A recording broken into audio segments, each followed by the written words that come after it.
just like Pastor Rufus was talking about, our life group series. I hope all of you are enjoying the life group series. How many of you are part of a life group? Can I see your hands? Yes. Wow. So there are a lot of people who are still not part of a life group. Please talk to the ushers and they will be able to help you, and they will help you locate a life group. It's very, very important for us to belong to a life group, because can I tell you, that's where all the learning, the growth happens. In a big church like this, it is very difficult for the pastors and also for the leadership to know you on a one-on-one basis. Yes, but it's your life group and your life group leaders that will play a very key role in shaping you and molding you. And also you'll be learning a lot of good stuff. Yes? Yes? Okay. So, even as we are in the series of Grow and Believe, the topic that we are going to look at today is about the shepherd. Yes? We have sung a couple of songs already, which, have set the mood for how God is our good shepherd. Yes? Okay? Jesus often used the imagery of sheep and shepherd to communicate his love and care for us. God is our shepherd and we or us are his sheep. Yes? All of us are on the same level. This is where we will start, right? Even before we start to build ahead, this is our basis. Yes? Okay.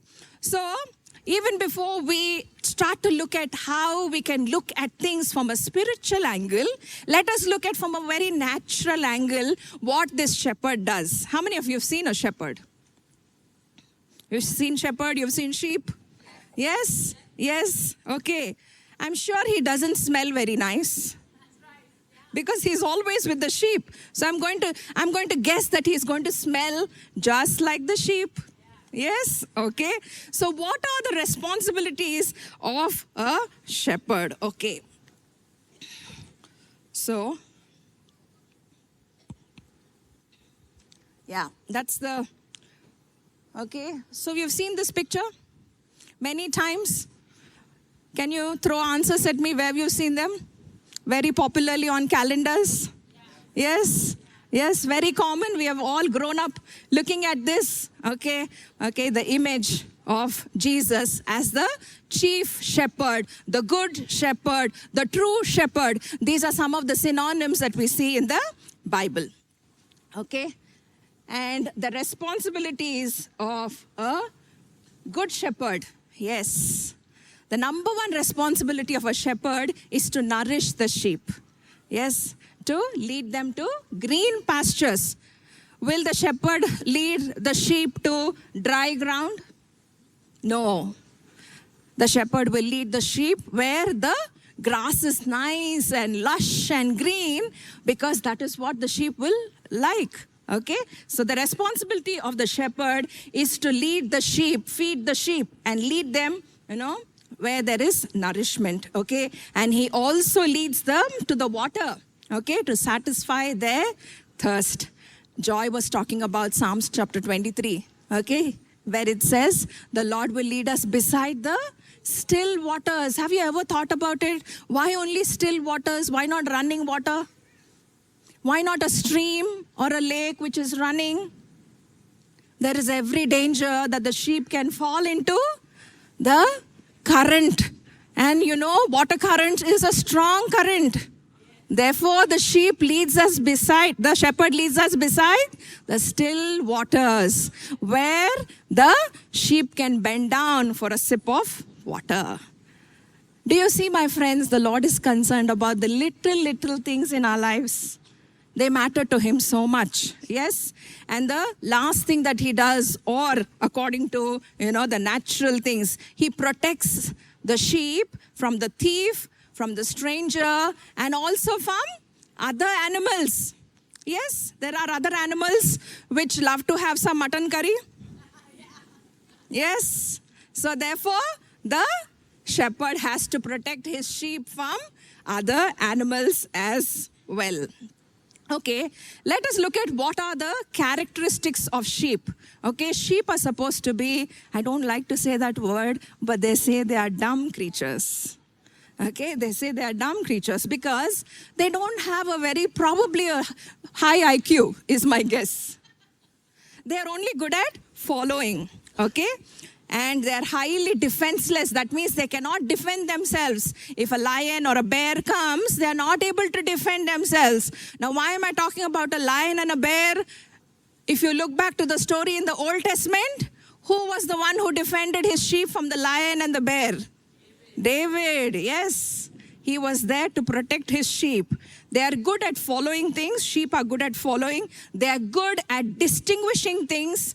They're also good at recognizing the voice of their own shepherds. Okay? Apostrophe, own shepherd. Okay? And I'm assuming every shepherd will have his own call. He has to make one for himself because he has to differentiate it from others. Okay? So what is the point that I'm trying to get across to you, my friends? Okay? Who is your shepherd? And are you able to distinguish the voice of your shepherd among the many voices that we tend to hear on a day-to-day basis? What are the voices that we tend to hear, my friends? Voices of friends, voices of family, yes, voices of your colleagues, voices of your peers, yes, of course, the voices of the enemy that whispers into your ears all the time that you're not enough, yes. So we need to learn how to have communion with our Father. If that's going to happen, my friends, then we will be able to distinguish the voice of our Father, Lord Jesus. Yes? Okay. Let us turn to John chapter 10. I'm reading verses 1 to 5. It says in John chapter 10, verses 1 to 5, I'm reading from the NLT version. It says, I tell you the truth, anyone who sneaks over the wall. Okay, so what I showed you earlier was, this is called as a sheepfold. Okay, this is nothing fancy. Okay, this is just an enclosure, probably made of big rocks. Okay, and there is a small makeshift kind of a gate attached to it. Okay, and then you see the shepherd is lying there or sitting there guarding his sheep. Okay, so that is called as a sheepfold. Okay, so now let's read. Okay, it says, I tell you the truth. Anyone who sneaks over the wall of a sheepfold rather than going through the gate must surely be a thief or a robber. But the one who enters through the gate is the shepherd of the sheep. The gatekeeper opens the gate for him, and the sheep recognize his voice and come to him. He calls his own sheep by name and leads them out. After he has gathered his own flock, he walks ahead of them, and they follow him because they know his voice. They won't follow a stranger. They will run from him because they don't know his voice.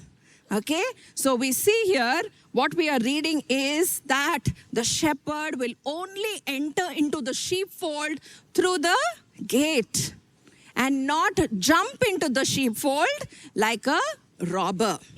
Okay, so the point that I want to get across to all of us here is that the Lord has a specific and a primary way of approaching us and speaking to us.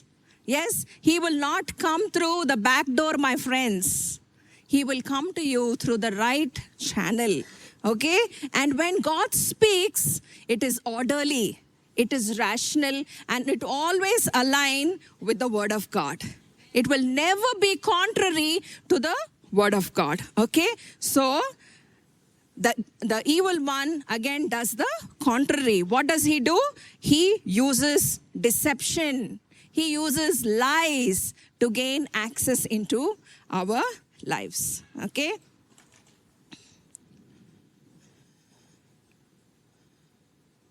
Jesus says, I am the gate. Yes?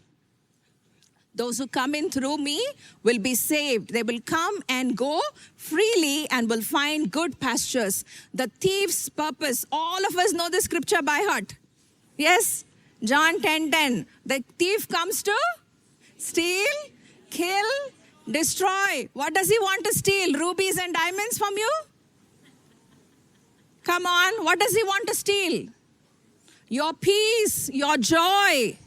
Yes, your purpose in life, your relationship with Jesus. That's what he wants to steal, my friends, because he knows once he puts you off the track, then you are a very easy target for him. Okay, so that's what he wants to do, my friends. Okay, so Jesus says, I am the door. Okay, I am the door. And yes, the shepherd's voice is distinct, just like we looked at in the video. It is recognizable and it speaks in alignment with the scripture and with truth. Okay, now let us see as to why Jesus started talking about the thief's way. Always using confusion and deception and always manipulative. Okay? Why did Jesus start talking to us? Why did he start explaining in the first place about the good shepherd versus, the not so true shepherds? What was the reason? In order for us to understand why Jesus started talking about this topic, we have to backtrack a little bit and we have to start reading John chapter 9 verses 1 to 12. Okay? So it says, Jesus was walking along and he sees a blind man. How many of you know the story? Jesus heals a blind man who was sitting near the synagogue. Okay, it's a very famous story that we all have read since childhood. I'm reading it for you so that you can follow along with me. It says, Jesus was walking along and he saw a man who had been blind from birth. Rabbi, his disciples asked him, why was this man born blind? Was it because of his own sins or his parents' sins? It was not because of his sins or his parents' sins, Jesus answered. This happened so that the power of God could be seen in him. And verse 4 says, we must quickly carry out the task assigned to us by the one who sent us. The night is coming and then no one can work. But while I am here in the world, I am the light of the world. This is what Jesus is saying. And let's see what he does next. Then he spit on the ground. He made mud with saliva and spread the mud over the blind man's eyes. Very unusual way, right? Jesus could have just touched him. He could have said a word. He did so many of the above. But I don't know why he had to spit on the ground, make saliva, use saliva. Very unusual way of healing this man. But Jesus knows best why he did it. I think in our own intellect, we will not be able to unfold it. But let's see what happens. Okay? Verse 7, he says, he told him, go wash yourself in the pool of Siloam. So the man went and washed and came back seeing. His neighbors and others who knew him as a blind beggar asked each other, isn't this the man who used to sit and beg? Some said he was. Others said, no, he just looks like him. But the beggar kept saying, yes, I am the same one. They asked, who healed you? What happened? He told them, the man they called Jesus made mud and spread it over my eyes and told me, go to the pool of Siloam and wash yourself. So I went and washed and now I can see. Where is he now? They asked. I do not know, he replied. So we see in John chapter 9, Jesus does this amazing miracle of healing this man who was born blind from his mother's womb. Therefore, he was forced to become a beggar, probably to support himself. Yes, and we see Jesus, out of compassion, heals this man. Okay, now comes the controversial thing. Okay, healing is good. Anybody is sad if anybody gets healed? Will anybody be sad? All of us will be happy if we see somebody healed. We will rejoice. We will give a praise testimony, right? Okay? But we see the Pharisees were not happy. The Pharisees were not happy, my friends. Do you know why they were not happy? Okay, they said, Jesus, you healed this man on the day of Sabbath. How could you do this? You have violated the Sabbath, is what they said. Okay, so let us see what, is the violation. The Pharisees argued with Jesus or argued with the man and his parents who was healed. They said that on the Sabbath day, it was prohibited to perform an act called as kneading. Okay, what is kneading? All of us do this at home. The ladies do this. You make chapati, right? You knead the atta, the dough. You make a dough. Okay, so the process of making a dough was prohibited on the day of Sabbath. Okay, kneading, known as losh, L-O-S-H in Hebrew, is one of the 39 categories of work prohibited on Shabbat or Sabbath. The prohibition applies to both food and also non-food items and encompasses any activity that joins small particles into a mass using a liquid. The act of kneading typically involves two main steps, that is pouring liquid into flour and mixing them to create a dough. So now you see why the Pharisees were upset?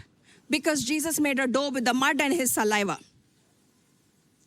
That was the most ridiculous thing that we could hear of, right? Yes.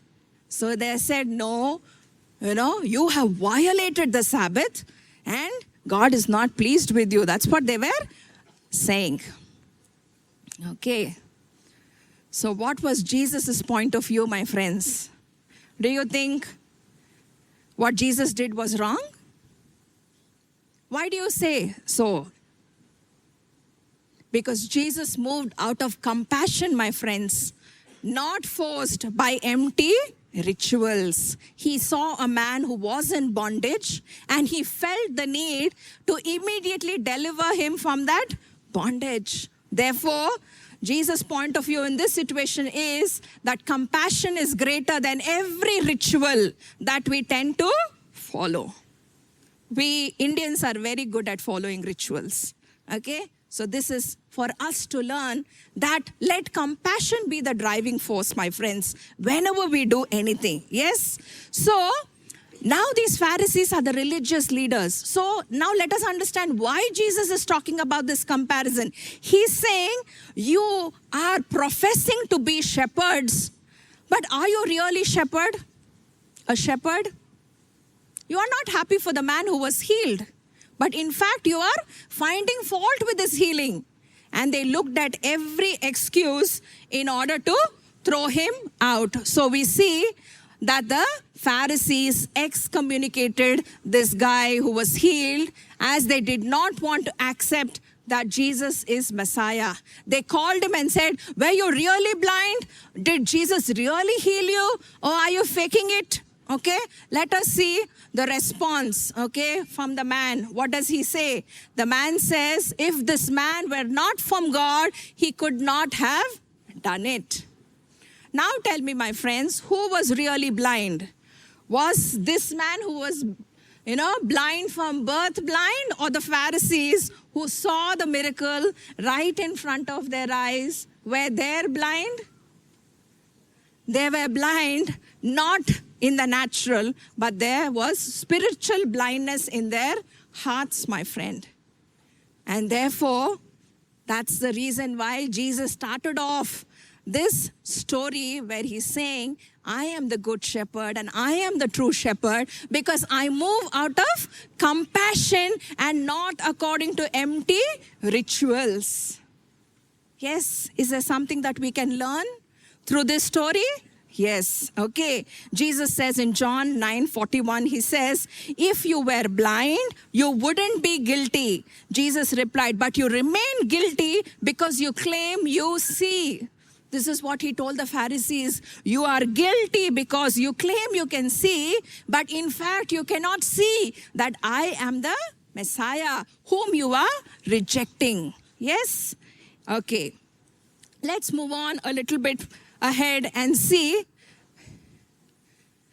the story of Nicodemus. How many of us know the story of Nicodemus?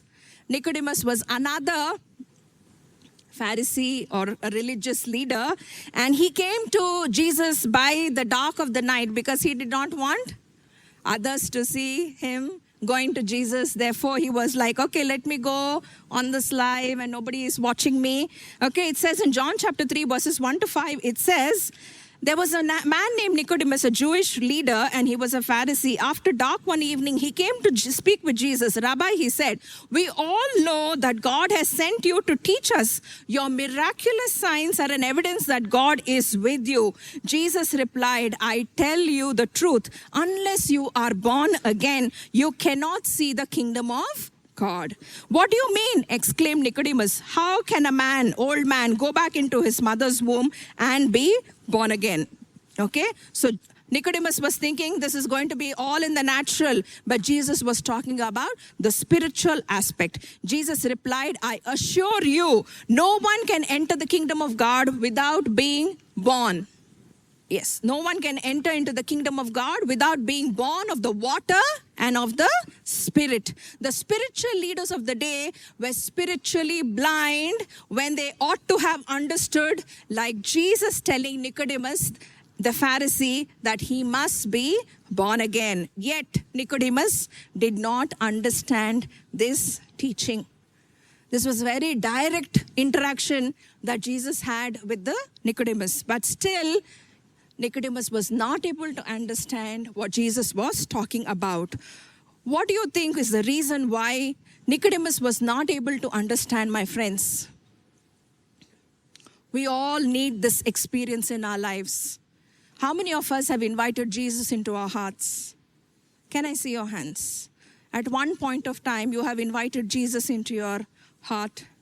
I still remember the day exactly when I gave my life to the Lord. Many years ago, while I was just a teenager. Yes, my friends, Satan, the god of this world, has blinded the minds of people that we will not believe. They are unable to see the glorious light of the good news. What is the good news, my friends? That we are unable to save ourselves. Therefore, Jesus came as that precious lamb without blemish that was sacrificed, and his blood was shed so that you and me can be called the children of the Most High God.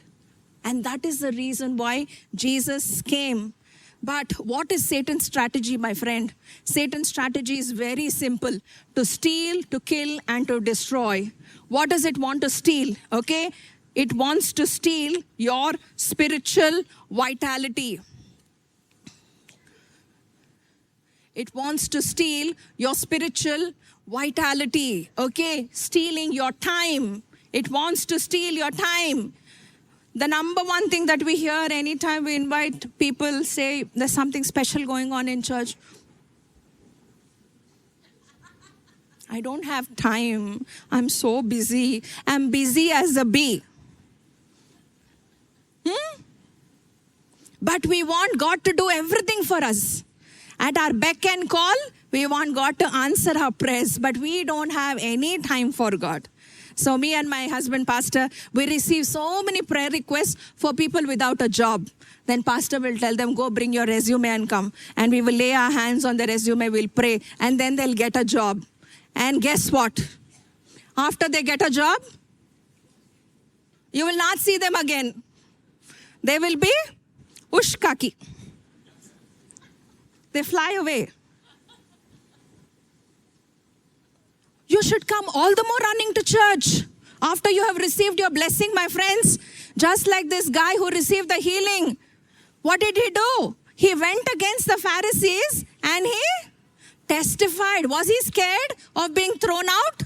Probably he didn't care, because for the first time in his life, he was seeing colors. He was seeing the nature around him. He was seeing human faces. His healing was more important. His miracle was more important. Okay? And what are we doing, my friends? We are unable to give time to God. Yes, because we have so many distractions. Constantly we do. What is it called? Anybody? All the millennials and the Gen Zs will know this. It's called scrolling. Yeah. People from my generation will call it mindless scrolling. Because what are you learning in that 2 seconds that influencer is trying to teach you? Human brain, it seems, has only 20%, first 20 minutes that a person starts preaching. Only 20 minutes they will be able to understand. After that, everything is gone for a toss. I don't know why colleges and schools have 1 hour classes. Because after the first 20 minutes, brain has gone on to switch off mode. I hope you have not switched off now. Okay, so distractions. Yes, it keeps us busy. Entertainment. Array, so much is happening. Hyderabad is hip hop and happening. Everything, so many things to keep us busy. Array, why are you going to church on a Sunday, on a weekend, yeah? It's time to have some fun. Is that what your friends tell you? Probably they'll say, oh, you're so boring, you're going to church. But come on, my friends, if you want to see a difference in your lives, you should dare to be different. Yes, the believers, okay, and also Satan tries to rob our identity by convincing believers that they are unworthy and unloved. This is something that we all struggle with. It undermines our faith in God by sowing doubt about God's promises and goodness. Yes, what did, the serpent say to Eve in the garden? Did God really say not to eat? It looked so tempting, right? That red fruit looked so tempting to Eve. Did God really say this? Did God really promise you? These are some of the questions that the enemy keeps on whispering into our ears, and we give in to it. Maybe this was not a promise. Maybe it was a figment of my imagination. Maybe that prophecy was for somebody else, but I took it too personally. These are some of the things that we tell ourselves and we pacify ourselves, my friends. But those are the lies of the enemy, hijacking our relationships. Most difficult thing, right? To keep relationships in this day and age. Relationships are very difficult, yes, because there is offense, there is bitterness. Something small happens, we are unable to forgive each other. There's so much anger that builds up on the inside. And also the spirit of division works. And these are some of the strategies through which Satan is stealing our spiritual vitality. Okay? Killing. What is he killing? He's killing or destroying our spiritual lives. Okay, tempting us into sin. You know what he does? First, what he does is he will make you sin. He will tempt you so that you commit that sin, and after you have committed the sin, then he will start guilt-tripping you. He will say, oh, how come you're sitting in church and lifting your hands? You forgot what you did. How come you're sitting here like one whitewashed saint? You think of yourself? These are the voices that come on the inside, right? Yes, they will tell you, do it. The voices, the enemy's voice will say, do it. And then after that, it will push you into guilt, shame, and also spiritual numbness. After that, you feel you are disconnected with God. Okay? And also, isolation from the church. This is very important, my friends. Just like Pastor Rufus was talking about with the bike ride, it's very important for us to be connected in a community. Because when you're in a community and when you're low, you have fellow brothers and sisters who will encourage you in your journey with the Lord. Can I tell you, my friends, spiritual walk, you cannot walk it alone. Because it's not going to be easy, my friends. Jesus did not promise a bed of roses. He told, take up your cross and you have to walk. And this is your cross. This is your cross, my friend. Okay, so you need church and community that will help you in your journey. And also things like trials and trauma also are a plan of the enemy, okay? Ruining your purpose, okay, and your legacy that God has for you, sabotaging your destiny, okay, corrupting your character with pride, with greed, with compromise. These are some of the ways whereby Satan is infiltrating into our lives, even, without us realizing, okay? So let us be watchful and let us be able to resist these attacks. Now I have explained all the problem to you. Okay? So it is just right on my part to give you the solution as well. Yes? You want to learn the solution, my friend? The problem is very huge. But the solution is very simple, my friends, yet very profound. So let us see what the solution is. The solution is you should stay rooted in the scripture. The Bible should become your lifeline. You should know what the word says about your life. In order to counteract the lies of the enemy, you should have the word ready in your heart. Not search the scriptures when you need it, but the word should be deposited in your heart so that when the enemy throws all these at you, you are ready with the word to counteract the lies. The next thing is you have to pray consistently. This is a non-negotiable for a Christian. You don't pray occasionally. You pray every day. And your quiet time with the Lord is what will strengthen you in your journey with the Lord. And also staying in community, just like I said. And also, last but not the least, put on the armor of God. Put on the armor of God. Let's all stand to our feet this evening. I just want to read, all of us to read together, Psalms chapter 23. This message is not to scare you, my friends, but this message is so that you recognize what are the evil schemes of the enemy so that you are well prepared to attack him with the scripture, with prayer, my friends. Nobody goes to a battlefield without putting on an armor. Okay? Can you see the font? Can everybody see this font? Yes. Can we all read together? Psalms chapter 23. Let's confess that the Lord is really our shepherd. Let's go. 1, 2, 3. Okay. The Lord is my shepherd. I shall not want. He makes me to lie down in green pastures, and he leads me beside the still waters. He restores my soul. He leads me in the path of righteousness for his name's sake. Yea, though I walk through the valley of the shadow of death, I will fear no evil, for you are with me. Your rod and your staff, they comfort me. You prepare a table before me in the presence of my enemies, and you anoint my head with oil. My cup runs over. Surely goodness and mercy shall follow me all the days of my life, and I will dwell in the house of the Lord forever. This is not just a reciting, my friends. Can I ask you to make this your prayer every day, that the Lord is my shepherd and I shall not want, O Lord, because you are there to lead me and guide me.